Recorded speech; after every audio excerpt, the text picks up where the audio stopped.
Praise the lord. దేవునికి మహిమ కలుగును గాక. ఈరోజు దేవుని వాక్యాన్ని చదువుకుందాం. సామెతలు 11వ అధ్యాయం 28వ వచనాన్ని చదువుతున్నాను.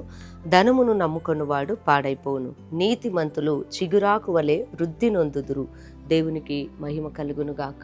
దేవాది దేవుడు ఇదే కాలమున మరొకసారి ఆయన వాక్యం ద్వారా ప్రభు మనతో మాట్లాడుతున్నాడు. అవును, ధనమును నమ్ముకునేవాడు పాడైపోతాడు. ఈరోజు చూడండి, చాలామంది కూడా ధనమును సంపాదించాలి, సమకూర్చుకోవాలి అని ఎన్ని ప్రయత్నాలు చేస్తున్నారు. దినమంతా కూడా ధనము పైన, డబ్బు పైన, ఆస్తి పైన, వాటిపైననే మనసు నిలుపుతారు. కానీ నీతిగా బ్రతకాలి, నీతిమంతులుగా ఉండాలి, దేవుని వెంబడించాలి అని ప్రయత్నించరండి. చాలామంది డబ్బుంటే చాలు అన్నీ ఉంటాయి అనుకుంటారు, అన్నీ జరుగుతాయని కొంతమంది అనుకుంటారు. కానీ దేవుని వాక్యం ఏమని సెలవిస్తుందంటే, ధనమును నమ్ముకున్నవాడు పాడైపోతాడంట.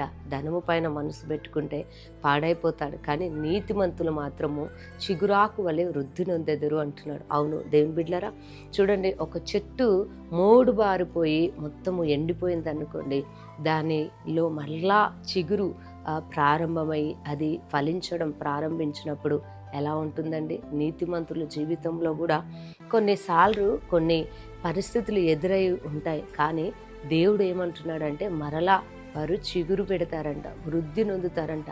ఆ చెట్టు పెరిగి పెద్దదై ఫలములు ఇచ్చి ఏ రీతిగా అయితే ఉంటుందో, దేవుని బిడ్డలు నీతిమంతులు ఎవరంటే దేవుని బిడ్డలు చిగురు పెడతారంట, వారు వృద్ధి నొందుతారంట. దేవుని బిడ్డలారా, ధనము పైన కాదు కానీ నీతిమంతులుగా ఉంటూ దేవుని వెంబడిస్తూ ఆయనను ఆరాధించినప్పుడు ఇదిగో మీరు వృద్ధి నొందుతారంట.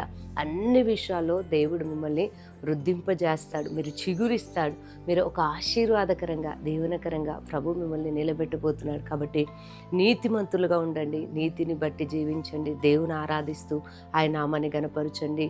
దేవుడు మిమ్మల్ని చిగురింపజేయబోతున్నాడు. కాబట్టి ఈ వాక్యాన్ని మీ ప్రభుని స్తుతించండి. మీ కొరకు చిన్న ప్రార్థన చేస్తాను.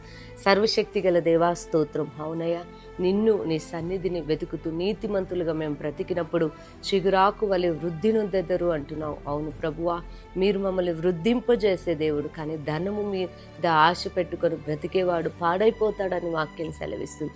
నిన్ను బట్టి, నీ సన్నిధిని బట్టి మేము అయ్యా జీవించు బిడ్డలుగా, నీ కొరకు మేము నీతిమంతులుగా ఈ లోకంలో జీవిస్తూ అయ్యా నీ సాక్షులుగా బ్రతికే కృపనివ్వమని యేసు నామంలో ప్రార్థిస్తున్నాను తండ్రి.